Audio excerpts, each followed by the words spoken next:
Hey everybody, Stu Smith here going live. I hope you guys are well. How are you doing? Just a question I'd like to ask.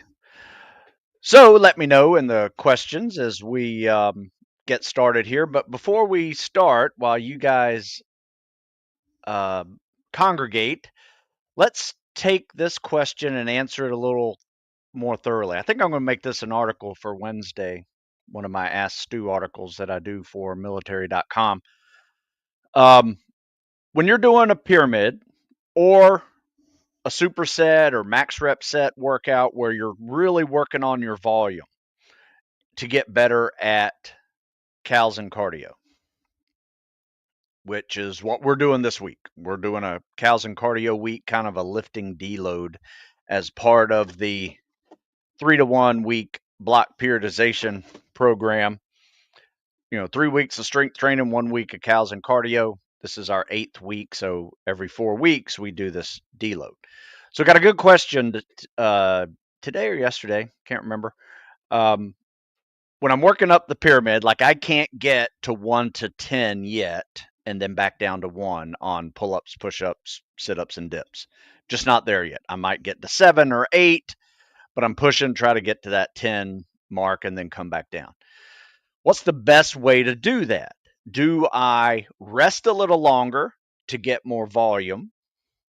Or do I keep pushing the active rest and just see how high I can get this week um, with the hopes to get higher with less rest? There's a third way I'll share with you in a minute, but both ways are actually really good ways to do it. I tend to classify this option here, these two, in an issue of intensity. Like if you want to go hardcore, you got some carbs in you, you're ready to push your max volume, you want to get in some running in between sets as your active rest. That's a good high intensity workout where you do pull-ups, your push-ups, your sit-ups, your dips, and you run a quarter mile, and you do that every set for 19 sets. That's pretty hard to do, but it's a really good workout. It's a good conditioning workout, both for muscle stamina and overall endurance. It's pretty good for volume. So it's a good, if you can build up to 10 without having to fail, that's pretty solid. If you can't, some options for you. One, split the sets up. So let's say you're going up. Most people just can't do the push pull ups. They get the push ups, sit ups fine, maybe falter on the dips. But anyway, here's one option. One option is to go up as high as you can and then mark where you fail. Let's say you fail at 8, you only get 4 pull-ups because you're burnt. You got 7 fine, but 8 you're toast. You can't do it. Go ahead and finish your push-ups, sit-ups, and dips for that set. Do your run. Come back, finish that set. Go for 4. That's an option. Or before you run, you can finish that set and go for 4 more and finish that 8. And then take a little breather and see if you got 9 in you. That's one option. And if you have to, split that set up. Do your pull-ups. Let's say you only get 4. You owe 5 now for 9. And you're able to get your push-ups, your sit-ups, your dips, your run. Come back, see if you can finish that 9th one. If you can't, then come back down the ladder. If you can, try to take a little breather and hit that next one. Because it is about volume. Another option is go up until you fail. Try to change grips. Let's say you're doing regular pull-ups and you you fail at 8, or say you fell at 6, you got 3 more. Try reverse grip and see if you can get those other 3, like right off the bat. That's another way to get that volume. Another way too is pick an easier option. So let's say you fail at push-ups.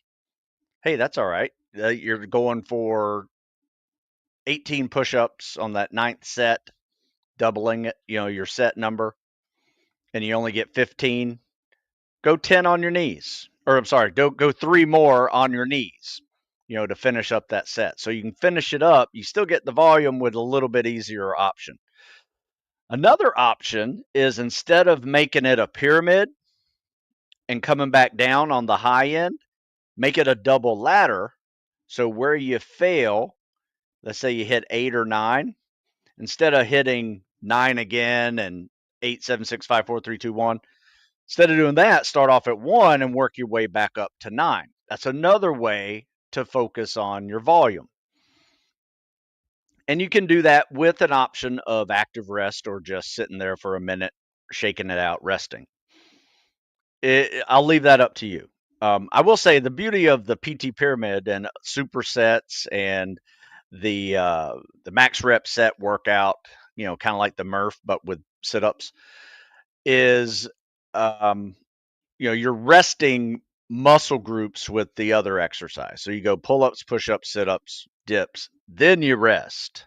Okay, you can rest there. You can do the run. You can skip the run. It's up to you. But the goal is to get some active rest or rest at the end of that set.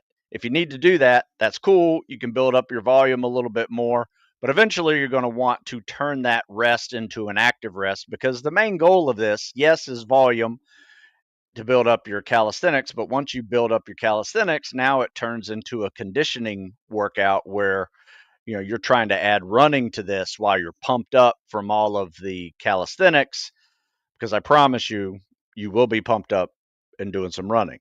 So, a couple different options there. The other one is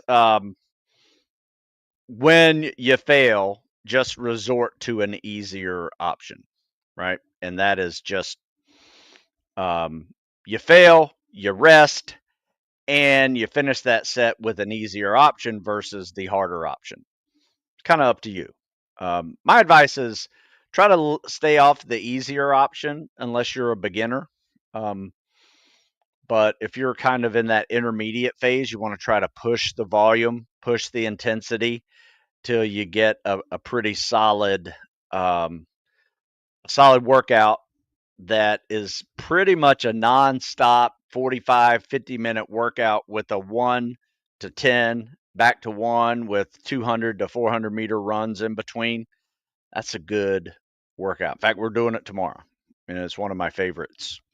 In fact, it was funny. One of my guys whose last day is coming up in March, he is shipping out, going Air Force. He said for his last workout day, could it be that workout? And I'm like, oh yeah, we'll do that. That's one of my favorites, even if it's in the middle of a strength cycle. So one thing we decided to do today, well, not today, but for the rest of this lift cycle, mainly because of my group is pretty solid on the strength. People will still be getting stronger, even though I'm turning it into more of a conditioning cycle these last 4 weeks. So, for instance, some guys will be doing 5x5s on bench, squat, and deadlift. Some guys will be doing 5x20, right? Because they don't really need to worry about their strength that's already there. Let's get that muscle stamina going. And we may even skip weights for them altogether, and we'll just work on, high rep calisthenics or weight best calisthenics as a compromise. So, sort of like a somewhere in the middle between weightlifting and calisthenics, making calisthenics a little bit harder because it is a lift cycle. And then by the spring, we'll take off that weight vest and just watch them blow up with good volume and good reps for fitness testing and just overall muscle stamina, as well as a foundation of strength that's already there. So, as you know, with tactical fitness, we are focusing on not just strength in a strength cycle. We're trying to get stronger, not like powerlifting stronger, just stronger, because that's going to help us with our durability. But we're also trying to maintain our calisthenics and cardio and mobility and flexibility, even speed and agility. All of those are very important for the tactical athlete, and especially before you're heading out to any selection. You don't want to neglect any component of fitness, because when you do, I promise you, it will be exposed, in that first few weeks of a very tough selection. So let me see what we got over here with no questions over here on Instagram. Over on YouTube, we have Joe says, "Hey Stu, I'm training for the IS with IST fins. Do I need to use boots with it?" Oh yeah, absolutely. In fact, if you don't, your feet will be trashed. I've seen people not know that they need scuba booties on with those things. I wouldn't necessarily use like running boots or combat boots in them because that gets a little awkward and it kind of screws up your ankle mobility. You'll have better ankle mobility in a scuba booty, which looks like basically a neoprene sock with a sole to it. Scuba booty. In fact, I'm going to help you out with a sole. Scuba booties with sole. In fact, let me just share this with you and let me recommend some for you. That they're not that expensive. You can find them obviously on your Google machine. If you go here, I personally like these kind. These are a little more expensive. They got a really thick sole on them. This right here, you guys can see this. But these are mainly because I like walking around um, in scuba booties whenever I'm like in between dives and swims and stuff like that versus walking around in a neoprene sock. But you can find boots like this. This is really good over on Amazon. These are perfect for the heels. You can see this got a little non-slip um, heel to it, not too thick, not like a running shoe or anything, just perfect. And all of this right here will prevent those fins from rubbing against your heels and protect your foot from the fins rubbing on the inside. So there you go. Does that make sense? Those are kind of booties you need for scuba diving or swimming with fins, especially the rocket fins and the ISTs. Mr. Smith, I was wondering, is it better to do strength training first, then cardio, or cardio first, then strength training? Well, that depends. We do it like this. You have a primary focus of your cycle, okay? And that is like a 12-week cycle for us. So right now we are in our strength cycle. We are trying to get stronger. So our primary focus is lifting and getting stronger. Our secondary focus is maintaining our cardio. So we lift first, run second. But we also do this. We warm up with calisthenics, a little bit of cardio, not much, maybe 10 minutes, and then we lift, and then we cool down with more cardio. And that's a variety of stuff. Run, ruck, or swim, depending on what we're doing. Fins or no fins, depending on the leg day or not. But that's how we do it. So whatever you're trying to improve, do first. How's that for an answer? All right, looks like we got a question over here from Travis. Would you recommend 2 to 3 days a week of grease in the groove for increasing pull-ups and push-ups? This would be added to a normal week of 3 times lifting and running a week. My advice would be this. I like that program. My advice, if you're going to do pull-ups and push-ups in addition to lifting, make sure whatever you're lifting that day, that is the pull and push upper body muscles you're doing. Mainly because of this. Because let's say you do a lift and it's a bench and overhead press and all those good things, rows, weighted pull-ups, whatever, pull downs. So on that day, be a great day to do grease the groove with pull-ups and push-ups, either before or after. Doesn't really matter. But get that push-pull volume in there. You don't want to do it the day after because that's just, I think, not really allowing yourself to recover from that day's lift from the day before. Now, if you, let's say every other day you're lifting, on the days you lift, I would say add pull-ups and push-ups. Regardless, maybe it's a leg day. That's fine.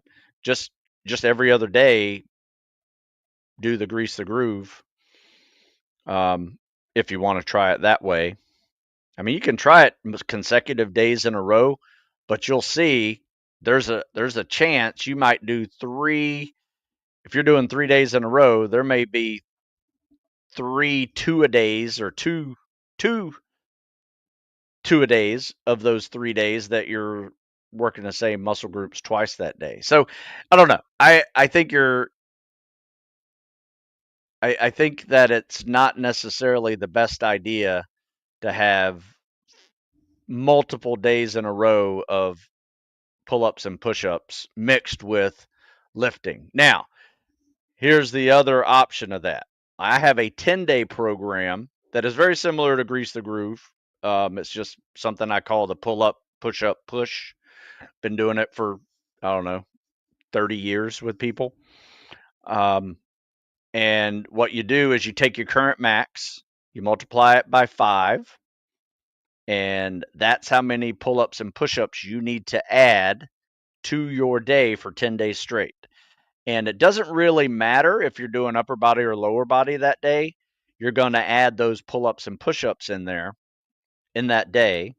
But depending on what you're doing in the workout, those reps count. So if you're doing heavy rows and pull downs and bench press, all of those push and pulls count towards those pull up and push up reps. That's how we've kind of played around with supplementing the pull up push and or grease the groove into a lift cycle. But to be honest with you, if you're lifting heavy, just keep lifting heavy and do a warm up with your cals and cardio and cool down with maybe cals and cardio. But whenever you're really ready to focus on your cals and cardio, I wouldn't I wouldn't add lifting in it and just focus on cals and cardio. Seriously. It doesn't have to be long, could be a 6-week cycle. I wouldn't do it for 6 weeks, but you do every other day upper body stuff and see a huge difference if you're solely focused as that being your primary goal, right? You can maintain the other stuff with that 3-to-1 block periodization I like to do, like for 3 weeks, go hardcore cals and cardio. 1 week, do your lift. That'll maintain your lifting for you. Flip it upside down, go 3 weeks or 3 weeks lifting, 1 week cals and cardio. That's a good way to maintain your cals and cardio. But I definitely like to warm up with cals, a little bit of cardio, lift heavy, and then cool down with some cardio. So anyway, there you go. Sorry for the multiple answers on that one. But yeah, give it a try, Travis. Uh, what are some workouts you can do on land that will improve your treading? My advice is do a Google search on treading and mobility, Stu Smith, and you will see an article that I wrote that you can do on dry land, and you'll see me doing those stretches on dry land. In fact, I'll even pull it up here and share it. Your treading might be a mobility issue is the name of this article, and I want to show you the stretch you need to practice on dry land. First of all, understand what the egg beater is for treading if you're trying to learn the egg beater. Okay. The egg beater, as you will see here, a lot of people think they're spinning their legs in a circle in this plane right here, going side to side. You don't want to do that. You want to be more of an ellipse in this plane, pushing straight down to actually produce downward force. But anyway, this is the stretch I wanted to show you. You guys see that? It's called the frog pose, and it's a modification of this first one here on the left. And what you do is you bring yourself up to about 45-degree angle, put your weight on your hands, try to push your hips down, and eventually you'll get into the hip, knee, and ankle mobility that you need to be able to get vertical with it, put your hands over your head, and put your butt down. Now, your butt doesn't have to touch the ground, but it should be pretty close like this here, because this is the upward position of the egg beater if you're mobile enough to get there. Most people are not, and they're missing out on 40 to 50% of the range of motion of their hips when they're pushing down with that inside of the foot and leg. So the greater you can get this range of motion in your hips, knees, and ankles here, the better your egg beater will be. So this is how we practice it on dry land, and it works. And I would say in about 2 to 3 weeks, you'll notice a huge difference if you do this and start learning how to do the breaststroke kick called the alternating breaststroke kick slash egg beater.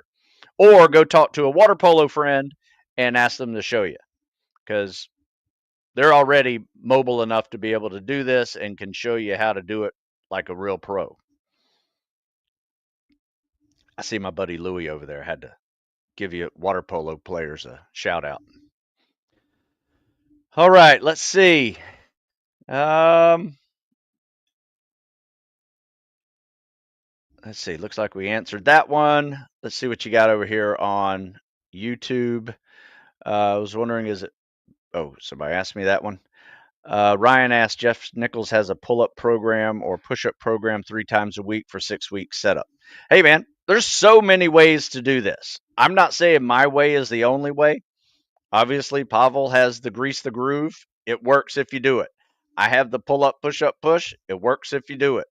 You can see all the comments on that little video I posted years ago, explaining what the pull up and push up push was. In fact, let me just share this one. This is one of my most looked up articles. It's called the free 2-week protocol for pull ups and push ups. In fact, I'll put it here in the section here. Can't argue with the price. I'll put it in the comment section over here. And you just follow it, right? So I'll share this too, show you what I'm talking about. So as you can see, we got a free 2-week protocol for pull-up, push-ups, and now sit-ups. Most people see a 50 to 100% increase. I will say this, that 100% is fairly rare, but it's usually someone who's a beginner and has low numbers to start with. So like 25 push-ups to get to 50 is really easy. 50 to 100, not so easy. All right. I have seen people go with 70, get up to 100 push-ups. I've seen people go from 10 to get to 20. That's pretty good. 15 to get to 20. That usually works pretty well as well. But, I've seen people go from 2 and get 8. So what's that? 400%. So anyway, this is the article. It explains it in a couple of charts here. Odd days, you do it this way. Even days, in those 10 days, you do it this way. Day 1, boom, boom, boom. Day 2, day 11, 12, 13, you rest, no pushing or pulling. And then day 14, you test. That's how it works. And you can just walk right through this and supplement this into your day. And depending on your max, for the push-ups, you multiply your current max by 4. So say if you got 50, that equals 200. 200 is the number that you have to squeeze into your day somehow, whether that is all in a workout or you can spread it throughout the day, big sets, every hour on the hour until you get 200 push-ups. So, and then there's another one for sit-ups too that I added in here. The key to sit-ups. Pacing is probably more important than doing any of this, but it walks you through the pacing drills that you're going to do, and then this helps you balance out all that core you're doing by working the backside of your core system. But anyway, there's more than one way to do it, so you find the one that works for you. That's my suggestion. What's a good mix of zone 2 and sprints to improve 2-mile and 5-mile times? Good question. We usually do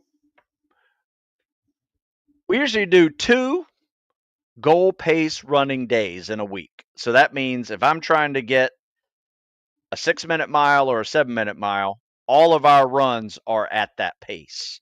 Whether it's a 400, an 800, a mile repeat, whatever it is, that's our goal, is to hit that goal pace time every time we run. So if we're running a quarter and we want a 6-minute mile, we're doing that in a minute and a half. Not faster, not slower, minute and a half. We're trying to teach the body what the pace is. Minimal rest, do it again. I'm not saying nothing. Usually we walk about 100 yards and then we do another one. But that's how we start with the um, with the 2 of those in the week. Then we do, hang on, my screen went out here. Then we do a sprint day, usually in the middle of the week. We do a mobility day where it's all non-impact cardio and some mobility work, flexibility. And then we do a zone 2 day towards the end of the week where it's nice, just long, slow, steady distance. But I will say this, any day you don't have um, you just don't feel it, right? You don't feel like you got the intensity to sprint or hit 12 quarters at 90 seconds. Turn that into a zone 2 day and bump the goal pace to another day. Zone 2 is an easy way to run, and I usually gauge how I feel as to if I'm going to go a little bit higher intensity and hit my goals, paces, or sprint, or if I'm going to drop it down a notch, shift gears, and give myself a recovery day with zone 2. So let your body be that deciding factor. And if you really need a break, give yourself a mobility day. If you don't know what mobility day is, go to Google mobility day, Stu Smith. You'll see it. It is life changing, even for young guys. For me, absolutely life changing. It enables me to still run from 45 to 56 years old without pain. But for the younger guys, it's very helpful with treading and streamlining and swimming with fins and not being in pain when their ankles are getting hyperflexed with all that torque on those big fins. Looks like we got another question. What's a good PST score, amount of time training you think is good enough to be prepared for buzz? That answer differs with everybody with what's a good time, because it really depends on your athletic history. If you have an athletic history of endurance, great. Let's get in the weight room and get a little stronger. If you have an athletic history of strength and power and speed, great. Let's get out of the weight room and focus on your muscle stamina and endurance. Maintain your strength as best you can. You don't have to be one rep max in what you did when you were powerlifting or doing or in sports that required you to lift.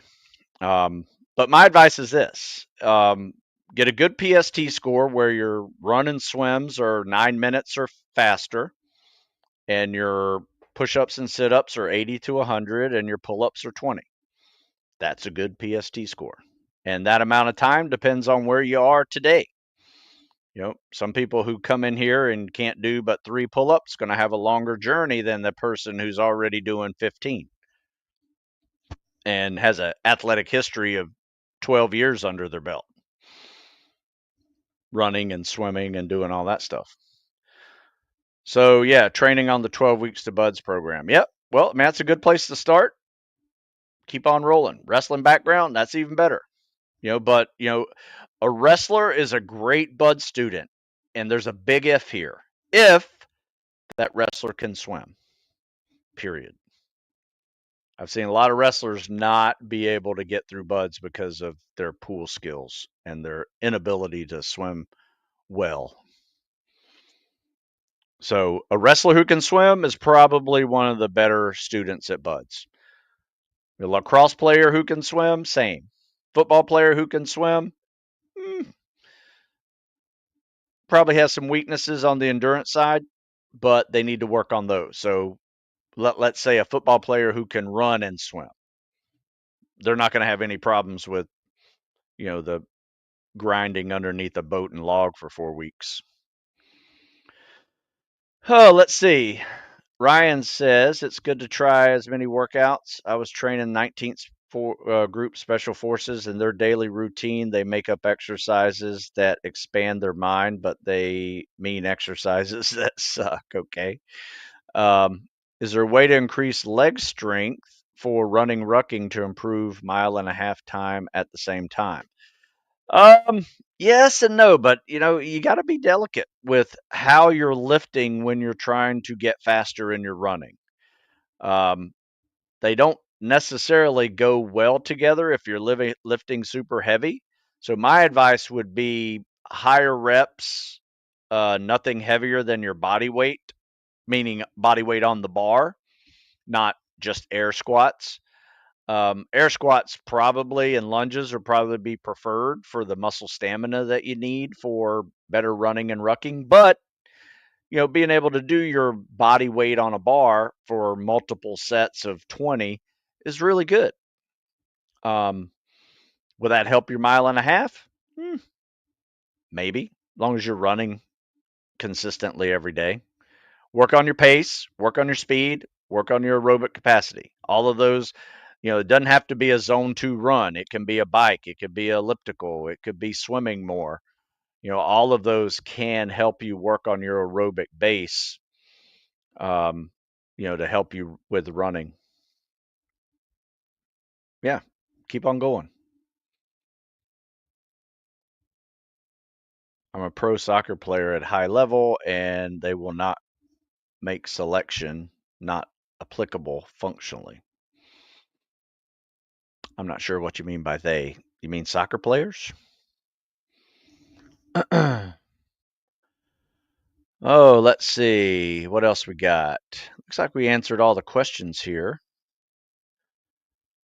If I missed any questions, please feel free to email me. I do take I do answer my emails, and will often come up with articles from those emails, like the one I discussed before we started. That will be an article today. But yeah, email me, stu@stewsmith.com. If you haven't checked out stewsmithfitness.com, go check it out. Tons of articles over there, programs. Um, you'll see all types of different coaching methods over there that can be beneficial to whatever goal you have, young and old. I got stuff for people my age and older, as well as young people who are preparing to serve. And that's kind of our thing. That's what we do over there.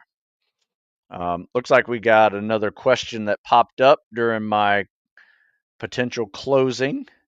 Someone says he's heading off to boot camp tomorrow. Trained your phase 1 program, got down to 830, 110, 95, 26, 930.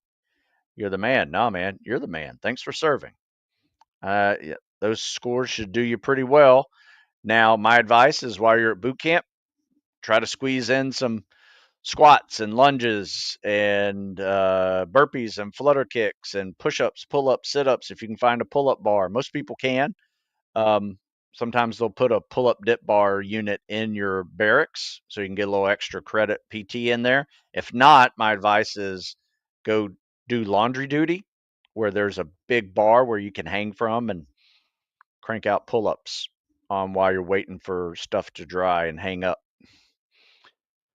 All right, looks like we got one last question over here from Logan. How do you prefer to prepare for a testing week? For example, a week of PST, 4-mile runs, swims. You know what? I used to, depending on, put it this way. If you're fairly new to the process, it's never a bad idea to kind of take a day off, take a rest day, do some mobility work, things like that a day prior to it. Maybe even drop your volume 50% on earlier of the week workouts. Just so you're fresh. Don't lift heavy on any of those days, because your 4-mile runs are going to be jacked if you do, probably. Um,